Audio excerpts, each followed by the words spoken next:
Okay. What's up, YouTube? What's up, YouTube and Facebook? Joseph here. I'm recording to you guys a bit of an update to my last video.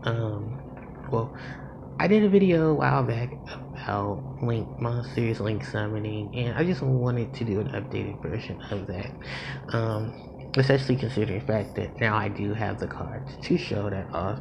It is sneak peek weekend, and I want primarily to show Harpie players that you guys are not going to be left out, especially considering the fact that I'm a very dedicated Harpie player, and since I did come back into the game about '09, late '09, there weren't really a lot of players who played Harpies, and we had to struggle a lot more than a lot of other decks because we didn't have tuners of our own.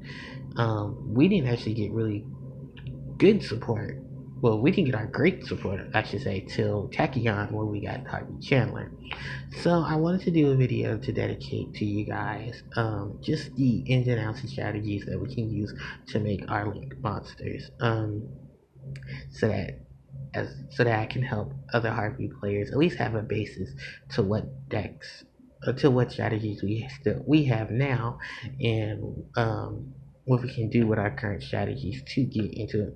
Now, I just want to say I don't know all the strategies, but I know how to set this deck apart from what it is now.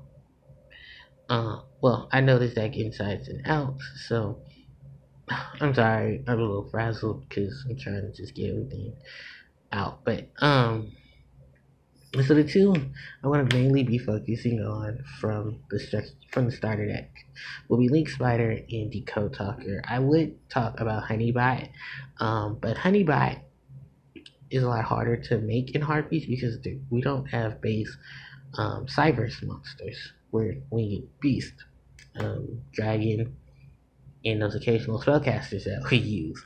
So, in that one insect. So, with Link monsters, of course, the main gimmick of the main setup for these monsters is that they come from the extra deck into the extra monster zone because you can only play one monster at a time in the extra monster zone, and you can't summon monsters from your extra deck to the main deck unless you have a Link monster in your extra monster zone whose link markers are pointing at specific areas on the that point to the main monster zone. Those monster zones are what you can use to summon monsters from the extra deck to the main zone, to the main monster zone. I hope everyone got that. So a lot of what this video is going to just instruct is pretty much the Harpie combos that we can play and use to get monsters like Decode Talker onto the board, and then we can utilize his link markers to help us make other monsters from our extra deck. Similar to Link Spider, if I had Firewall Dragons, Firewall Dragon would be also an exceptional monster. So I'll be using Honeybot to sub in for who was it? Firewall Dragon, because Firewall Dragon, similar to Honeybot, has two link markers on his left and right, but he also has link markers on the top and bottom of his card as well that are red. So I'll use her to indicate him, and the others are still as follows. So as we all know, Harpies have their generic setup of monsters: Harpie Chandler, Harpie Dancer, Harpie Harpist, Harpie Queen, and any variation of Harpie Lady. This also includes Harpie Lady 1 and Harpie Lady the normal monster. If you play Harpies, your most current setup does start off with, of course, Harpie Chandler, being how she can bring out any monster from your deck with Harpie in its name. Outside of these 6 lovely ladies, you can also get Harpie's Pet Dragon and Harpie's Pet Baby Dragon out your main deck. Note that Harpie Chandler's level does become 7 when you do summon do control a dragon type monster, but that does allow you to go into Synchro into your exceed plays except for Harpie's Pet Baby Dragon, because Baby Dragon is a level 4. It does not have a level change when you say have a winged beast on the board. So with that said and done, the most generic setups you can do with a Harpie Chandler, of course, switch a Harpie card, switch a Harpie monster from your deck. In some cases, that can work to summon, so like Firewall Dragon, so then he only just needs 2 monsters for his Link summon. In the cases of Decode Talker, Decode Talker needs 3. So that's where card combinations from Harpie Chandler come in. If you combine her ability with, let's say, a monster like, well, not these guys, Summoner Monk. Monk has the ability to pitch a spell card from your hand to summon a level 4 monster from your deck. That monster can't attack the turn you summon it off of Summoner Monk. With Harpie Chandler, you can pitch a card like Hysteric Sign and special summon Harpie Chandler from your deck. Then, if you control a spellcaster type monster, if you have a Harpie card in your hand, say for instance Harpie Dancer or Harpie Harpist, you can summon another Harpie monster. For most cases, I like to go from Harpie Dancer into Harpie Chandler. Well, I like to go from Monk, ditch the sign, go get the Chandler, ditch the Harpie monster, and then set summon another Harpie monster. With that, in turn, you can make the Decode Talker by sending these 3 monsters, like you were doing, you synchro summon to the graveyard, and then get the Decode Talker. Mind you, you have a ton of setup for your next plays because your Hysteric Sign is in the graveyard as well as your Harpie Harpist, which can replenish your hand to get another set of Harpie cards to your hand from your deck.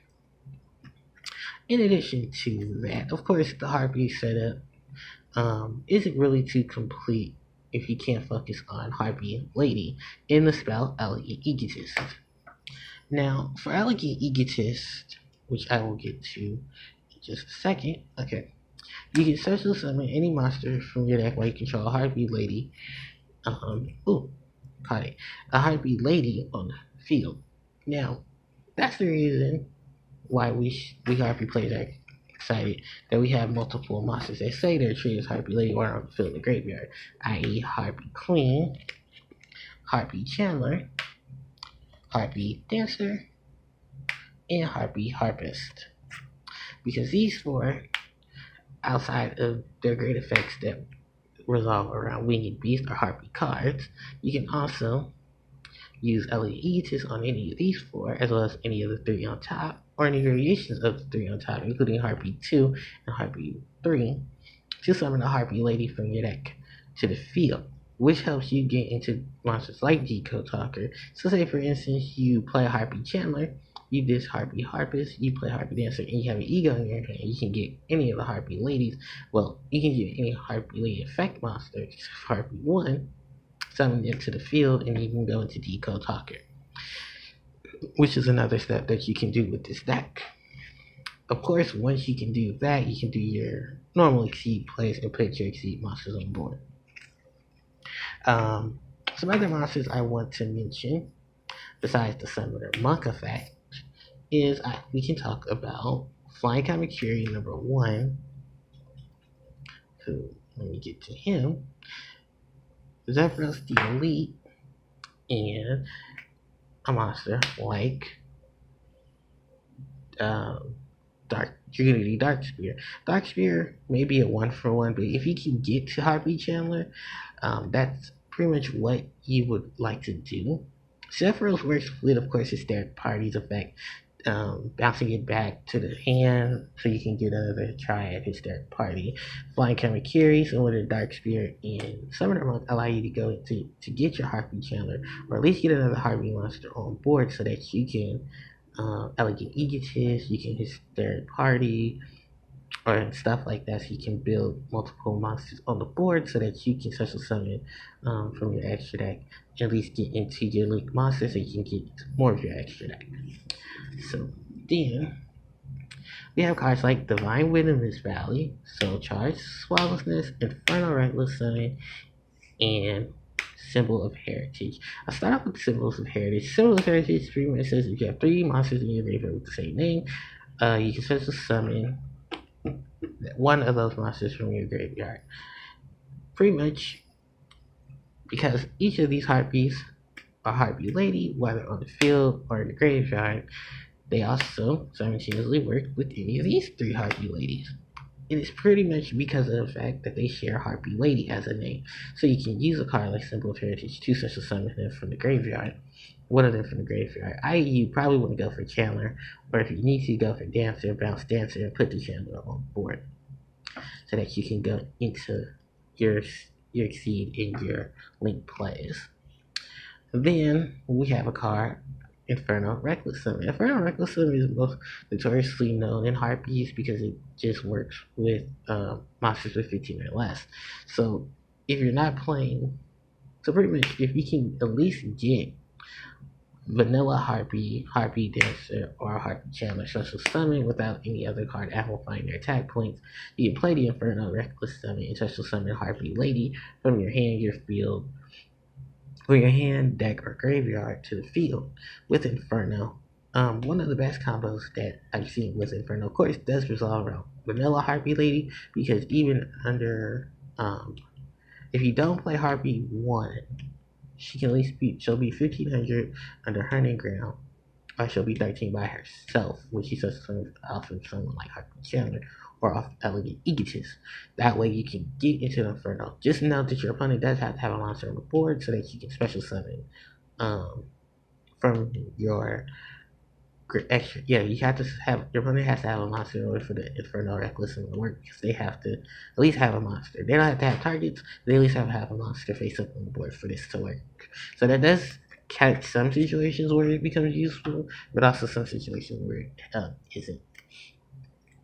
So then you have Swallow's Nest. Swallow's Nest is just a tag out to get a winged beast on the board, to get a winged beast out. So say for instance, swapping out Harpie, Harpie Harpies with Swallow's Nest to get Harpie Chandler. You can pitch a Harpie monster, put another Harpie monster on board, and then go into plays like that.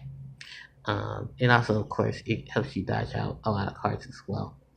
Soul Charge, I think, is just because you can get any monster, including the dragons, to the board. Although they changed Chandler's level to 7, you can just send them away to help you get into Firewall or Decode Talker. And with Divine Venom and Valley, works especially well if you can combine it with any of these 3 Harpie monsters. Primarily Harpie Dancer, because she can get a wind monster, bounce it back to your hand, and put another wind monster on board. Then you can trigger Divine Wind, go get your Harpie Chandler, and then you can either pitch the Dancer, if you decide to keep her in the hand and put another Harpie on the field, or you can get Chandler to ditch Harpist and put another Harpie on the board, and then special summon a Harpist from your deck, and you can exceed or make your synchro play. Make your Link play.